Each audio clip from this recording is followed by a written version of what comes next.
therefore are safe and well. During this year, the general meeting will be an eclectic group of speakers.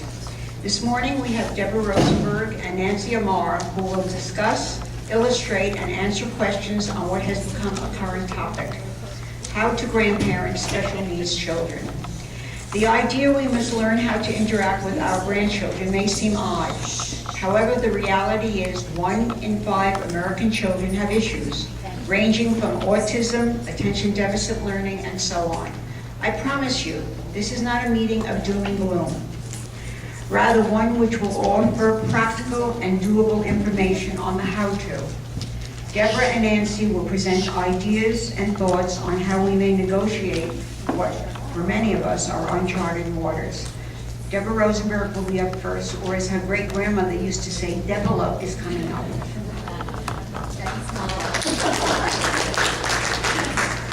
Hello. I want to take a quick sip of something to drink. I hope you don't mind.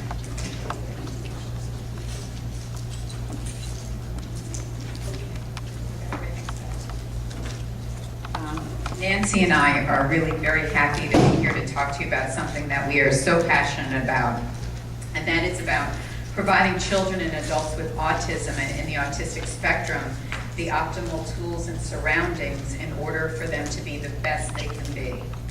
So what are the events that led in my personal life to be here today talking to you about a practical guide to grandparenting children with autism?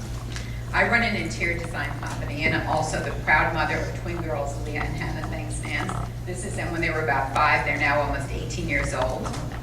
And when you have twins, you just really can't help but compare. There's 2 babies right there in front of you, side by side. So when my girls were born, they were premature, as many twins are, and they were healthy and beautiful, as only the mother of premature twins could think. They were scraggly-looking little aliens, right, Mom? But I couldn't help but notice that one was developmentally maturing at a much faster rate than the other. Hannah would pick up a fork, Leah would pick one up a couple days later. Hannah would crawl, Leah a week later. Hannah started to form words. Leah would form words, but they sounded differently. They just didn't sound like regular words. So I never gave it much thought. I assumed that they're 2 different children, and like all of us, we all have our strengths and our weaknesses. Thank goodness for my mother, because when Leah was about 2, my mom took her to a Mommy and Me class, and she came back and she said, you know, Leah was the only little girl in the class that had a hard time putting the cards inside this slit of a box. And I know that that has something to do with your fine motor skills, and your fine motor skills are tasks that involve the small muscles of the body, like the fingers. So after many tests and evaluations, the conclusion was that Leah had minor developmental delay, which, as a doctor described to me perfectly, imagine a clogged shower drain. All the water goes down, it just takes longer to get there. So having said that, it also intervenes with her processing, sensory processing challenges, which can be described as that everyone has a sensory system. We all have likes, we all have dislikes. Problems can arise when a child strongly dislikes touch, sound, sight, and smell. In some cases, these strongly disliked sensations prevent children from interacting, learning, and experiencing really the world within their senses. Their learning and their world becomes very limited because of that. Nancy's going to explain a bit of that better to you. It is believed that 1 in every 5 children, as my mom mentioned, has sensory issues that impede upon their daily functioning, socialization, and learning. If you saw my daughter Leah today, you would say that you wouldn't really notice anything right away. You would say she's a lovely, pretty teenager who giggles and smiles and does all the silly things one would expect of a teenager. However, at a closer look, you might pick up on things such as her social nuances. She might not make direct eye contact with you, or she might not laugh at what everyone else is laughing. And that's where her issues are much more pronounced. But having those issues has really made her a very funny, out-of-the-box thinker. And in my phone, I actually have Leah-isms, because she says things, she tells it like it is, she doesn't pass judgment on anyone, she doesn't lie, and she never sugarcoats. She will tell you like it is to the point where it could hurt you. A few years ago, we were in the American Girl store in New York. My mom wanted me to tell this story. And there was an event where all the girls come and they sit in this pretty little room with all their dolls, and there's a woman at the event, and she looks like she's something out of, Leave It to Beaver, and she's running the event, and she asks all the girls, so tell me, where do you think you will be in 10 years from now? And one girl raises her hand and says, well, I'll be in college. Leah was about 10 at this time. And the other girl says, oh, I'll be in France, or I'll be married. Leah raises her hand, and in that flat voice of hers says, well, let's see. I'll be about 21, so I'll probably be getting drunk in a bar with my cousins. So that describes Leah. And having said that, Nancy, you're in. Nancy's going to give us a bit more of an understanding of autism. Good morning, everyone. I'm just going to give you a little background about me first. I studied in Canada, and I came here about 10 years ago and started working first in geriatrics, actually, at Mount Sinai. I used to do rehab there for about 2 years, and then, but my love was always working with children, and then so I quickly changed populations and worked with kids with developmental delay. But with the years, this is 10 years ago, with the years I have a true passion to work with kids with autism. They're a tough bunch because there's not a lot of verbal communication with them, but they're so wonderful that it's, when you tap in, it's the most wonderful feeling. So I'm always looking to see how could I get them to the next level? How can I make them comfortable in their body they're in? I'm not looking to solve the whole autism puzzle, but how do I help these kids live in the world that we live in today and help them feel more comfortable themselves in the body that they do have. Like we were saying, a little bit of facts about autism. There's 1 in 88 children now that are diagnosed in America with autism. The numbers are very, very high, very high.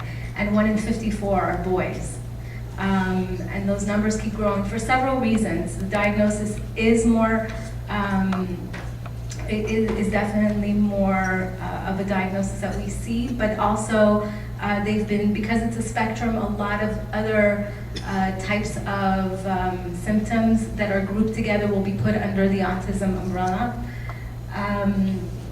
So basically it's whenever a child is starting to have social difficulties and also verbal communication difficulties, that's when we start grouping it into autism, into the spectrum.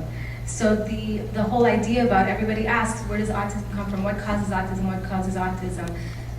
Genetically, they found that there is DNA, there are genes that are affected, that predispose a person to have autism.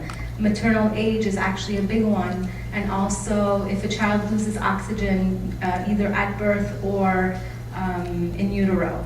And but then there's also seeing that environmentally there needs to be that trigger, and that usually are toxins in the environment. They've actually seen, I was just at a conference a few weeks ago, and they've seen that the incidence of autism will be a lot higher if parents live next to a highway, and I guess it's from all the emissions from the cars. So that's what they say. Genetically, there has to be that predisposition, and then if the child is exposed to all sorts of toxins that this environment has these days, it'll trigger it. A lot of children that do have autism or are on the spectrum, I don't know if any of you, how many of you have grandchildren or any family members with autism or the spectrum? Yeah, there's quite a lot. Yeah, it's unbelievable. You'll see that a lot of them have a lot of sensory issues, and this is where Deborah and I come in and that we combine our work together. When we're in an environment that's sensory, this is a sensory environment, we're able to decide what we want to focus on. So now some of you are focusing on my voice, but then someone might be looking at their phone or listening to someone that just coughed. We're able to filter all that out. Or even sounds of the air conditioner, I can now hear the projector. So we're able to filter all this and really focus on what is more important in the environment. Children with autism can't always do that. There's a bombardment of sensory information that comes. And so what Deborah and I try to do together is when she designs, we try to get together and figure out what do we put for the specific child, because everyone's different. What do we do for the specific child to help him find balance from the outside in, because it's not happening from the inside out. They can't do it naturally. So we have to try and take away, let's say, Let's say it's lights, let's say it's something auditory, let's say something visual. We get together and we decide, okay, so what would be the best thing environmentally for this child? This is how we combine our professions together. I think we have a video. So we wanted to show you a little bit what it would feel like to have autism. Yeah.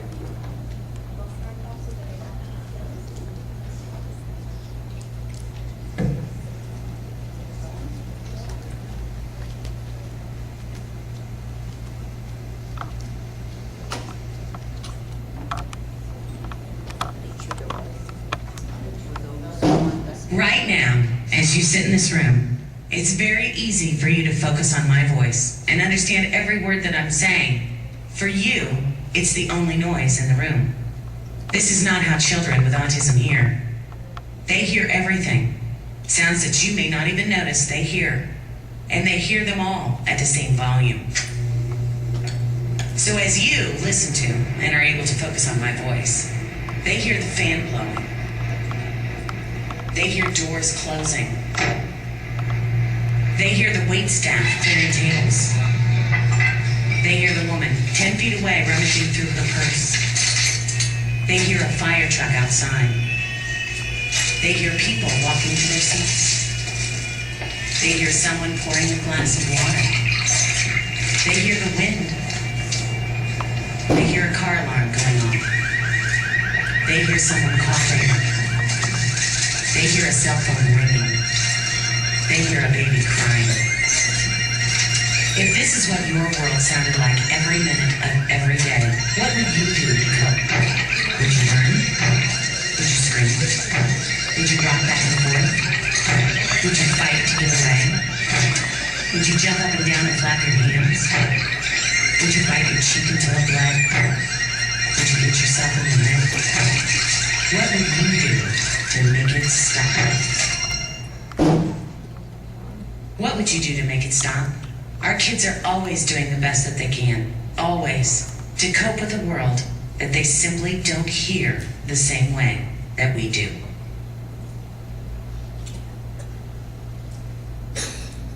So I think you can get a little bit of a picture of what's going on with these children. So when you see them becoming what we call behavioral, it's not necessarily because they don't want to do what you want to do or things like that. These are children that are so afraid of what's going to come to them in their sensory environment that they will avoid things, or they will hit themselves, or they will flap, because then they're in control of whatever sensation is coming to them. Even, we say head banging, they're banging their heads. How could they like that?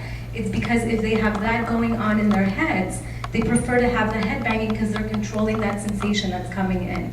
Even though it's not pleasant, but it's what helps for them. It's actually calming. So when we work with children with autism in general, this is what I try to look at when I'm trying to, either we pick an activity or we pick an environment for these children. This is what you always should keep in mind. And if your children or grandchildren or anyone that's coming to you and staying with you for either the weekend or for the day, these are some of the things that you should keep in mind. They're not scary kids. These are wonderful, wonderful children. There's just some things you need to know so that you know what rules you're playing with, because you're thinking, oh, but we did this wonderful activity. Meanwhile, you could have just picked something that from the start is doomed to fail. So we want things that are predictable. Predictability is very important for these children. Again, imagine if this is a sensation you're getting in any environment you enter. If I know it's my home, then I know what I hear there usually, so I'm more okay with it. We want them to feel in control at all times. And at the same time, we also want to provide them with calming activities or environments throughout the day. So these are the three components that you really need to think about when you're picking something to do with your autistic grandchild. Or a child on the spectrum. It does not have to be, or someone that has sensory issues that don't need to necessarily be autistic. A child that has sensory sensitivities, they look like they're too hyper, this is also something that you need to think about.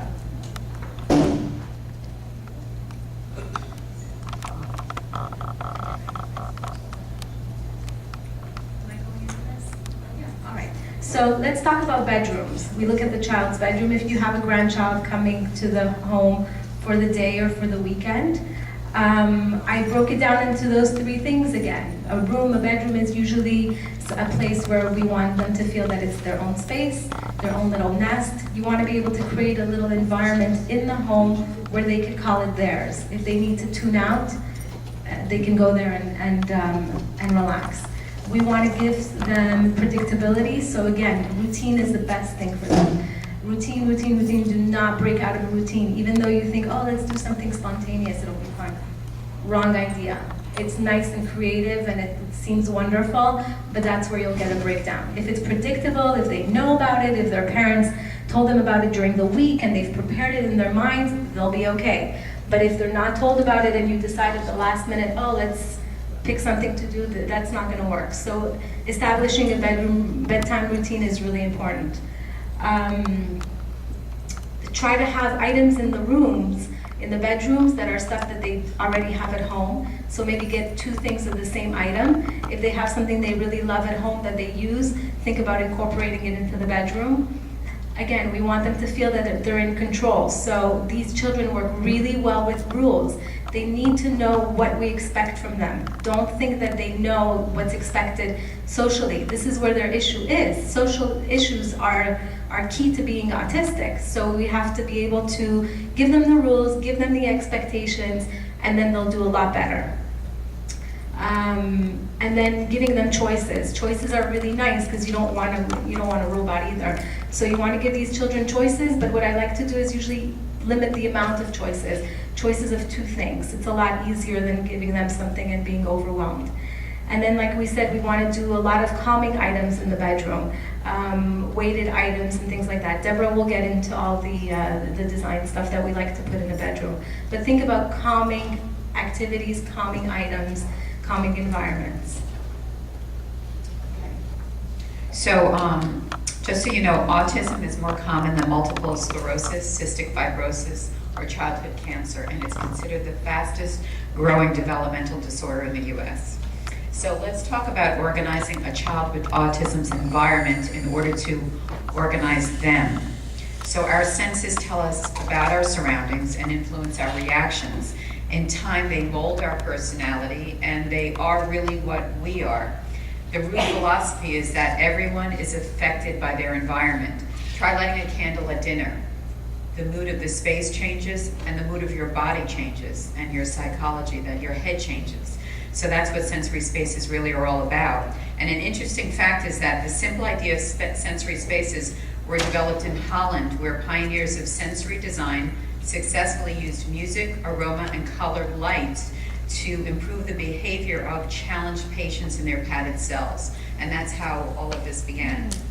So how can you create the optimal, comforting, secure sensory space for your grandchild in your own home? It's really not very difficult. It's simple, and you just need a couple staple necessary items. I just wanted to show you a picture. This is an image of a commercial sensory space. I mean, this is the Cadillac of sensory designs. And this would be something that you might see in a hospital or special schools. It kind of looks like Disney on acid or something. But if you notice, everything is still calming. There's a lot of senses and textures going on in this space, but yet it's all calming.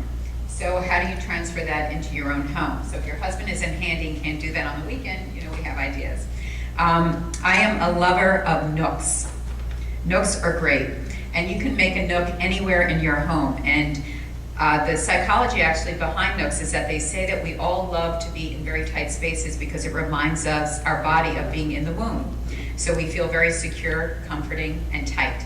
So tight spaces for a child with sensory challenges is ideal for them. And here's really a very simple way to create it in a closet. Just get a curtain and put it behind the door. So you can do it in a guest room, a master bedroom, perhaps even a large pantry. And they don't need a lot of space because they're children, and actually the smaller the space, the better for them. So this to me is the simplest way to go. Here's another idea of nooks. You can take any space in your home and make it a nook. If you think of Thomas's English muffins, you know, wherever there's a little nook and cranny, that could become a space for your grandchild. So these are just some very interesting ways that were done in a hall. You know, they created these 2 nooks there. Here's another one, in a bedroom, tiny, tiny. It's a strange shaped bedroom. I actually love it, and look what they did in that corner. That could be a place, there's a curtain there, and you could take away that desk and you could just put a beanbag there and the child is set. So if you don't have any space at all, let's say every closet is packed, there is nothing, you do not have an inch of room, you can get a teepee. Teepees are great. We actually have a tent that we sell that's very easy. Any of the items that we sell, I always say if they take more than 5 minutes to set up, they're not on our list because we're all busy, and the last thing you want to be doing is spending 2 hours trying to set up this space for your grandchild. It should be things that are portable, you put them away, you take 5 minutes setting up the space before they come. So what I love about this tent is, the setup of this, is that it's a perfect sensory space. You have pillows inside, which are called crash pillows. They're large and they look like they're very heavy pillows. You have a fuzzy rug, which is very textural and very stimulating, but yet calming for the child. And it's a tent, so they feel enclosed. And the colors are not strong. I don't see polka dots. I don't see a lot going on. It's calming. Just think calm, calm, calm. Light and sounds. This is one of our favorite items. We go through so many different items and search always of something that's well priced and easy to use for the child and for the owner, so you would be the grandparent. This is a wonderful turtle light, and the light goes up onto the ceiling and it undulates like the ocean. It's very simple. And then there's a little switch where you can hear the sounds of the ocean. So, and you can put that by the child. There you go, Carol Merrill here. And if you keep a light near the child's bed, it also gives them a sense of comfort and security. Because if they're anxious, even though they're at Grandma and Grandpa and Whoopi and Nana, whatever's house, it's still not their own bed. So having that light there that they can just simply turn on and off, nothing complicated, is great for them. It's a feeling of security. It's anchoring them a bit. I'm also a really firm believer in dimmers. I love dimmers, and I will, in my own projects, I will install them everywhere. Bathrooms, closets, you name it, I will put a dimmer if the client will allow. Yes. Therapeutically, the idea behind the dimmer, why it's so important, is again for the control. We talked about helping children have that control. If you can think of something that will allow a child that's autistic or on the spectrum to be able to control that sensory input, that's what we want. So sometimes they'll want it really bright, sometimes they'll want it really low. So when you can control that input that's coming in, that's the idea behind it, behind the dimmer. Weighted blankets, which I'm sure many of you have never even heard of. The blanket that we love is one that's about 16 pounds. You're saying 16 pounds for a child, but that weight is very dispersed.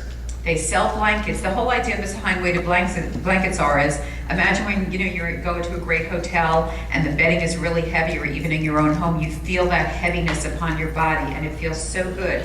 That's like a deep pressure massage, and that's what a weighted blanket copies and mimics, almost like a massage, because the weight of the blanket releases serotonin in the brain. And serotonin is a neurotransmitter that creates a feeling of calm within our nervous system. And serotonin is also a building block of melatonin, which I'm sure many of you know as a sleep aid. It's something that calms. So this is a natural melatonin. And we always recommend the larger blanket, again, because they're not the cheapest blankets, but they grow with the child. And when you have the blanket on, it's dispersed. The weight is dispersed, so it's not crushing the child. But you can come and feel them after, because they really are meaty. And the fabric is very soft. Again, you should always get plush, soft. Think soft, plush, and weighty whenever you're looking for items. To go along with that, in a perfect sensory space, we would use a body pillow and a beanbag. A body pillow is wonderful because now it's a perfect mate for a weighted blanket, because every part of the body is being touched and pressed upon, and it's calming. And again, everything should have weight to it. If you see body pillows that you pick them up and they're too light, don't waste your time, because sometimes, well, many times, children with issues, light touch and light tickling is actually painful for them. You know, like sometimes you have a long piece of hair and it's touching your back and it's very uncomfortable and it's distracting. Well, for a child with issues, that's 1,000-fold. So that lightness it's painful to them, and it distracts them, and it's getting them completely off course. stuffed toys. Again, weighty, textural. We always have our favorites. These are weighty. These are textural. So if the child is anxious, they can use the strings and wrap their fingers around the strings instead of biting on their shirt or biting on their belt or biting on their nails. It's heavy. You can hug it. It feels good. We also are very fond of using animals, anything that has any connection with animals, because most children in this spectrum have a deep connection with animals. And my personal feeling is that because they do not need to communicate verbally with them, and it's all about communicating through touch and smell, and the animal doesn't request any words from them. So they can develop this relationship. And Nancy, you also mentioned they don't pass judgment. They don't pass judgment. Right. A lot of times, children with autism don't know the expectations from an adult or from another child. With an animal, there's no expectations, so it's very easy for them to just make the connection quickly. Lava lamps. Again, these are all just the staple items that you can get on your own. Lava lamps are great. They've been around forever. We use them. We have them in our rooms. And again, the light, it's soothing, it's calming. They look at the colors. We have 2 lava lamps that we like. We have the typical one, and then this one, where the child interacts with the touch of the fingers, it follows this electric charge. So it's very nice for them. Anything you want to add about a lava lamp or no? Anything with a swinging, swaying, rocking, calming motion is great.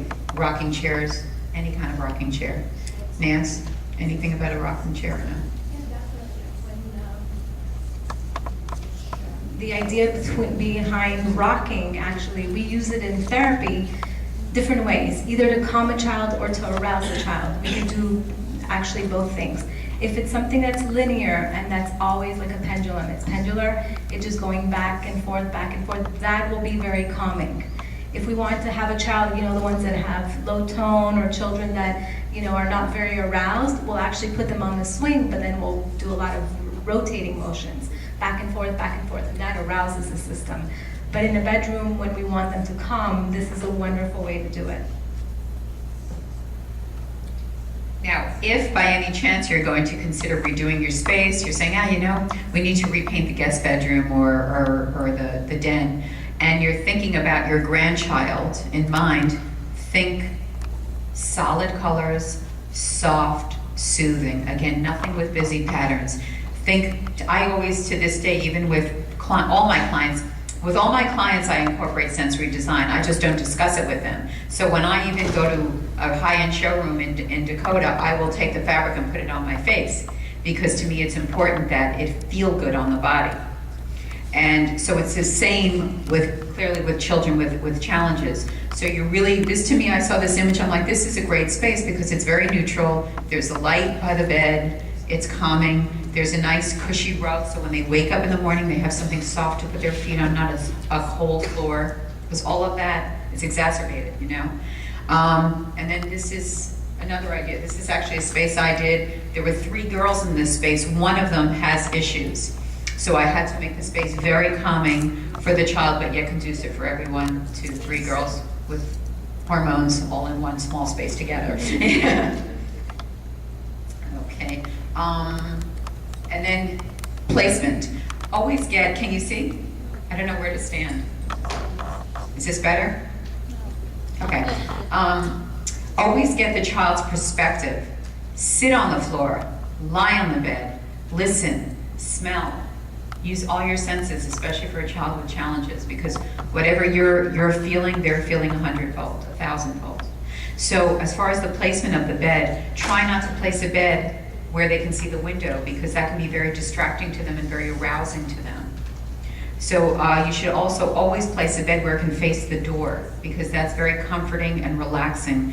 They can see, they know the door, it's a sense of security. The only time I would ever suggest a bed not facing a door is when there's so much traffic going by that it's going to be disturbing to them. But 9 times out of 10, I will always make sure the bed faces the door. They need that security to know that they can now go to sleep. So this room, I thought, had a really great layout because the bed was not facing the window. It had some fabric, which is also cocooning. Unless the child has allergies, then I would not recommend that. And I just thought it was a good space. Okay, Nancy. So let's talk a little bit about things that you might want to incorporate in the day, and items and activities that you can do with the children other than the design. So let's say you do have your grandchild coming over for the weekend. Like we said before, we want to try and add throughout the day calming activities.